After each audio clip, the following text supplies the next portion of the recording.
So coming back to the term ICS and cyber physical systems, I think the other common question that many people would ask is, what is the threat landscape looking like, right, when it comes to cyber physical systems? And Sure. then many of us talk about Stuxnet, 2010, and Ukraine, Yes. blackouts. And so tell us about the current threat landscape. And because I'm just thinking, right, the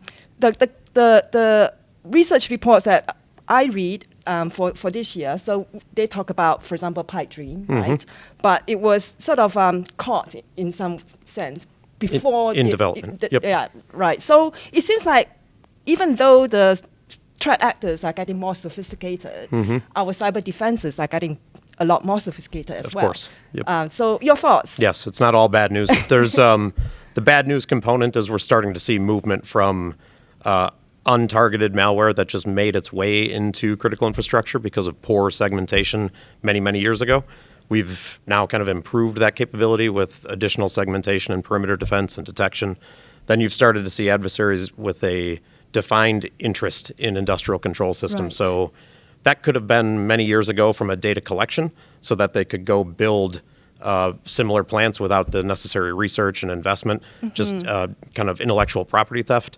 And then it has started to move into process manipulation. So the obtaining of data, you'd referenced Stuxnet, and looking towards some of the Ukraine 2015 attacks and the Havex Dragonfly campaigns, information collection so targeted attacks could come back.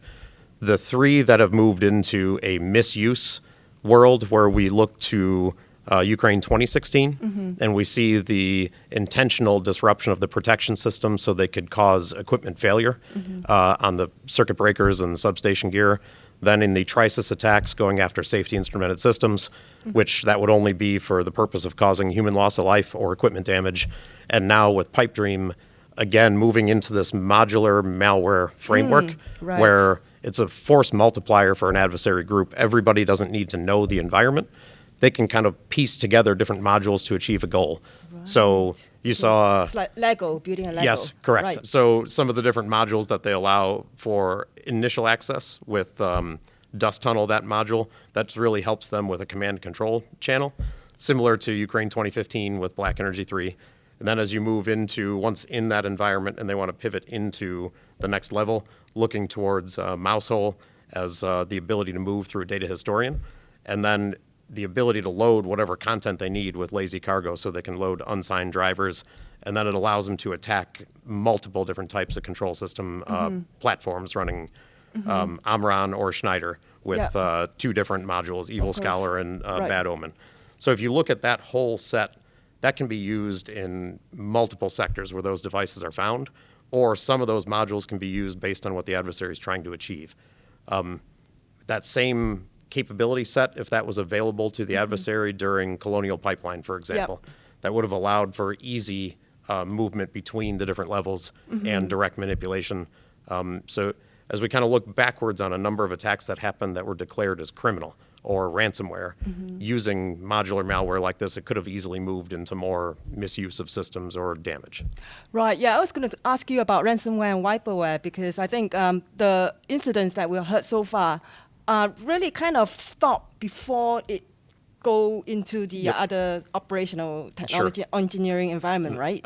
Yes, and I think that's very important now. So some of the attacks that have happened around the world, not just in U.S., but in U.S., if you look at the JBS attacks against kind of food and agriculture production, you look towards Colonial Pipeline, and we were okay then declaring them as criminal ransomware types of attacks, looking for other nations to have policies and methods to go prevent them. Now, post February 23rd, post the Ukraine war, I think even those same types of attacks now would get a different level of response or a different level of care if the same exact attack occurred now, because of fog of war and kind of which countries sponsored the attackers, whether they were nation state or just the fact that they allowed it to occur from within their country outward. So are you saying that our cyber defenses or mitigation measures will, to a huge extent, depends on our attribution to which, attribution is very difficult, country to country and throughout history.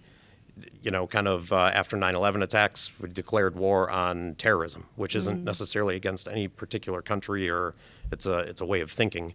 In a similar way, when you look towards these ransomware attacks and trying to find out where the adversary was coming from.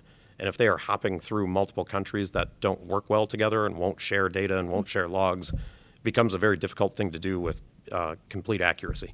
Right. Okay. And of course, it becomes difficult to deploy the law enforcement capabilities sure. as well across jurisdictions. And from a asset owner operator, most of that stuff isn't what you spend your day worrying about. The who and the why. You spend your day worrying about what did they achieve and how do you continue to ensure safe, reliable operations.